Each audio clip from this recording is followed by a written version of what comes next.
The Secret Life of Walter Mitty by James Thurber. "We're going through!" The commander's voice was like thin ice breaking. He wore his full dress uniform, with the heavily braided white cap pulled down rakishly over one cold gray eye. "We can't make it, sir. It's spoiling for a hurricane, if you ask me." "I'm not asking you, Lieutenant Berg," said the commander. "Throw on the power lights. Rev her up to 8,500. We're going through." The pounding of the cylinders increased. Ta-pakata, pakata, pakata, pakata, pakata. The commander stared at the ice forming on the pilot window. He walked over and twisted a row of complicated dials. "Switch on number 8 auxiliary," he shouted. "Switch on number 8 auxiliary," repeated Lieutenant Berg. "Full strength, the number 3 turret," shouted the commander. "Full strength, the number 3 turret." The crew, bending to their various tasks in the huge, hurtling, 8-engined Navy hydroplane, looked at each other and grinned. "The old man'll get us through," they said to one another. "The old man ain't afraid of hell." "Not so fast! You're driving too fast," said Mrs. Mitty. "What are you driving so fast for?" "Uh-huh," said Walter Mitty. He looked at his wife in the seat beside him with shocked astonishment. She seemed grossly unfamiliar, like a strange woman who had yelled at him in a crowd. "You were up to 55, she said. "You know I don't like to go more than 40. You were up to 55. Walter Mitty drove on toward Waterbury in silence. The roaring of the SN 202 through the worst storm in 20 years of Navy flying, fading in the remote, intimate airways of his mind. "You're tensing up again," said Mrs. Mitty. "It's one of your days. I wish you'd let Dr. Renshaw look you over." Walter Mitty stopped the car in front of the building where his wife went to have her hair done. "Remember to get those overshoes while I'm having my hair done," she said. "I don't need overshoes," said Mitty. She put her mirror back into her bag. "We've been all through that," she said, getting out of the car. "You're not a young man any longer." He raced the engine a little. "Why don't you wear gloves? Have you lost your gloves?" Walter Mitty reached in a pocket and brought out the gloves. He put them on, but after she had turned and gone into the building and he had driven on to a red light, he took them off again. "Pick it up, brother!" snapped a cop as the light changed, and Mitty hastily put on his gloves and lurched ahead. He drove around the streets aimlessly for a time, and then he drove past the hospital on his way to the parking lot. "It's the millionaire banker, Wellington Macmillan," said the pretty nurse. "Yes," said Walter Mitty, removing his gloves slowly. "Who has the case?"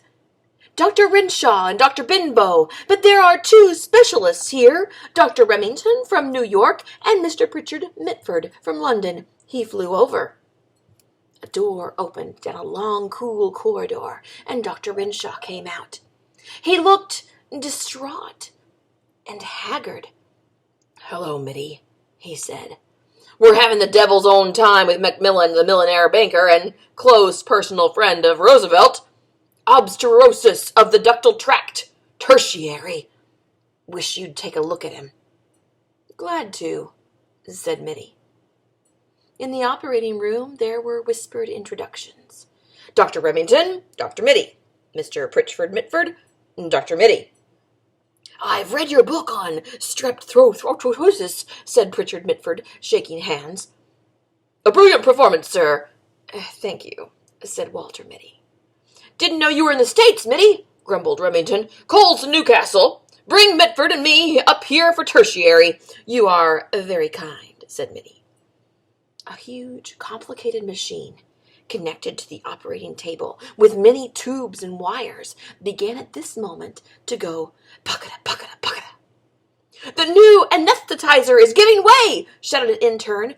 "There is no one in the East who knows how to fix it." "Quiet, man," said Mitty in a cool, "Pick it up, brother!"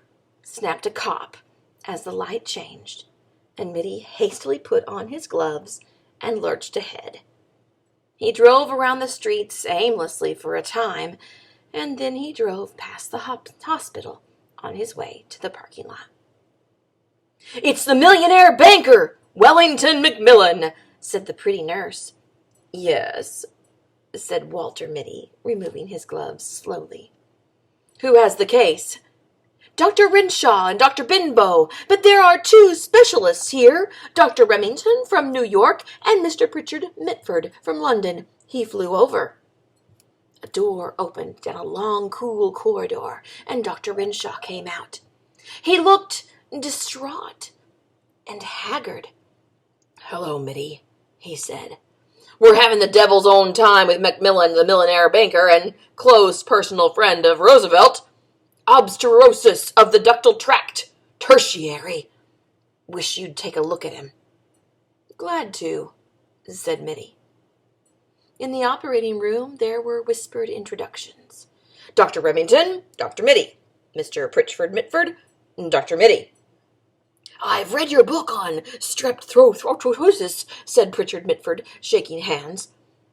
"A brilliant performance, sir." "Thank you," said Walter Mitty. "Coles to Newcastle, bringing Mitford and me up here for tertiary." "You are very kind," said Mitty. A huge, complicated machine, connected to the operating table with many tubes and wires, began at this moment to go puckada, puckada, puckada. "The new anesthetizer is giving way!" shouted an intern. "There is no one in the East who knows how to fix it." "Quiet, man," said Mitty in a low, cool voice. He sprang to the machine, which was now going puckada, puckada, queep, puckada, queep. He began fingering delicately a row of glistening dials. "Give me a fountain pen," he snapped. Someone handed him a fountain pen. He pulled a faulty piston out of the machine and inserted the pin in its place. "That will hold for 10 minutes, he said. "Get on with the operation." A nurse hurried over and whispered to Renshaw, and Mitty saw the man turn pale. "Choriopas has set in," said Dr. Renshaw nervously. "If you would take over, Mitty." Mitty looked at him and at the graven figure of Benbow, who drank, and at the grave, uncertain faces of the two great specialists. "If you wish," he said. They slipped a white gown on him, and he adjusted a mask and drew on thin gloves. Nurses handed him shining... "Hey, back it up, Mac! Look out for that Buick!" Walter Mitty jammed on the brakes. "Wrong lane, Mac," said the parking lot attendant, looking at Mitty closely. "Gee, yeah," muttered Mitty. He began cautiously to back out of the lane marked "Exit Only." "Leave her sit there," said the attendant. "I'll put her away." Mitty got out of the car. "Hey, better leave the key."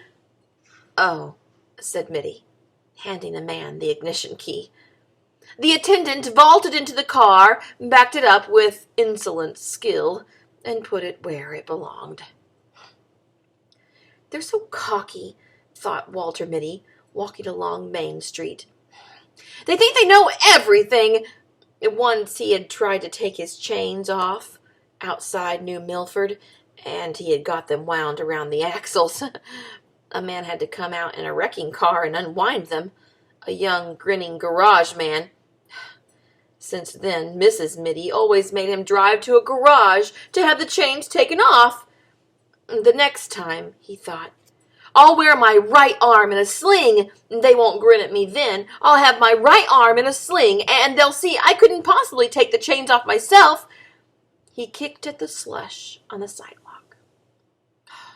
"Overshoes," he said to himself, and he began looking for a shoe store. When he came out into the street again, with the overshoes and a box under his arm, Walter Mitty began to wonder what the other thing was his wife had told him to get. She had told him twice before they set out from their house for Waterbury. In a way, he hated those weekly trips to town. He was always getting something wrong. Kleenex, he thought. Squibs, razor blades? No. Toothpaste? Toothbrush? Bicarbonate? Carbidundium? Initiative? And the referendum? He gave it up. But she would remember it. Where's the what's-its-name? She would ask. Don't tell me you forgot the what's-its-name. A newsboy went by, shouting something about the Waterbury trial. Perhaps this will refresh your memory. The district attorney suddenly thrust a heavy automatic at the quiet figure on the witness stand. Have you ever seen this before? Walter Mitty took the gun and examined it expertly. This is my Webley Vickers 5080, he said calmly. An excited buzz ran around the courtroom. The judge rapped for order. You are a crack shot with any sort of firearms, I believe, said the district attorney, insinuatingly. Objection! Shouted Mitty's attorney. We have shown that the defendant could not have fired the shot. We have shown that he wore his right arm in a sling on the night of the 14th of July. Walter Mitty raised his hand briefly, and the bickering attorneys were stilled. With any known make of gun, he said evenly, I could have killed Gregory Fitzhurst at 300 feet with my left hand. Pandemonium broke loose in the courtroom. A woman's scream rose above the bedlam, and suddenly a lovely, dark-haired girl was in Walter Mitty's arms. The district attorney struck at her savagely. Without rising from his chair, Mitty let the man have it on the point of the chin. You miserable cur! Puppy Biscuit, said Walter Mitty. He stopped walking, and the buildings of Waterbury rose up out of the misty courtroom and surrounded him again. A woman who was passing laughed. He said Puppy Biscuit, she said to her companion. That man said Puppy Biscuit to himself. Walter Mitty hurried on. He went into an A&P, not the first one he came to, but a smaller one farther up the street. I want some biscuit for small young dogs, he said to the clerk. Any special brand, sir? The greatest pistol shot in the world thought a moment. It says puppies bark for it on the box, said Walter Mitty. His wife would be through at the hairdresser's in 15 minutes. Mitty saw in looking at his watch. Unless they had trouble drying it. Sometimes they had trouble drying it. She didn't like to get to the hotel first. She would want him to be there waiting for her as usual. He found a big leather chair in the lobby facing a window, and he put the overshoes and the puppy biscuit on the floor beside it. He picked up an old copy of Liberty and sank down into the chair. Can Germany conquer the world through the air? Walter Mitty looked at the pictures of bombing planes and of ruined streets. The cannonading has got the wind up in young Raleigh, sir, said the sergeant. Captain Mitty looked up at him through tousled hair. Get him to bed, he said wearily, with the others. I'll fly alone. But you can't, sir, said the sergeant anxiously. It takes 2 men to handle that bomber, and the Archies are pounding hell out of the air. Von Reichmann's circus is between here and Solier. Somebody's got to get that ammunition dump, said Mitty. I'm going over. Spot of brandy. He poured a drink for the sergeant and one for himself. War thundered and whined around the dugout and battered at the door. There was a rending of wood, and splinters flew through the room. A bit of a near thing, said Captain Mitty carelessly. The box barrage is closing in, said the sergeant. We only live once, sergeant, said Mitty, with his faint, fleeting smile. Or do we? He poured himself another brandy and tossed it off. I never see a man could hold his brandy like you, sir, said the sergeant. Begging your pardon, sir, Captain Mitty stood up and strapping on his huge Webley Vickers automatic. "It's 40 kilometers through hell, sir," said the sergeant. Mitty finished one last brandy. "After all," he said softly, "what isn't?" The pounding of the cannon increased.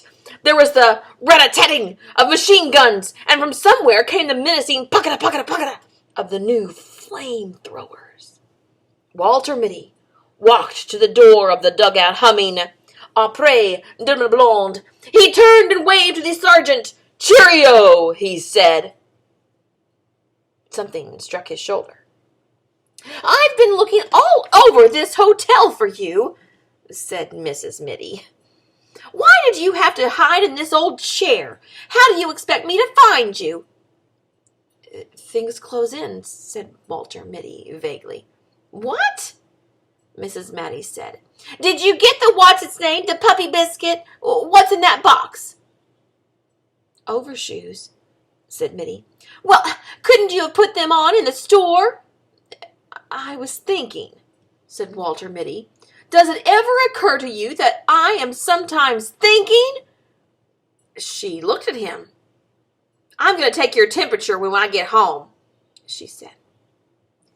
They went out through the revolving doors that made a faintly derisive whistling sound when you pushed them. It was 2 blocks to the parking lot.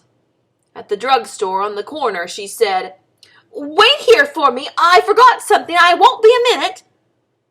She was more than a minute.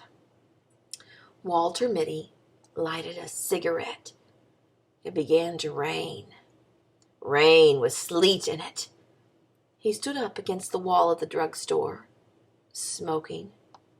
He put his shoulders back and his heels together.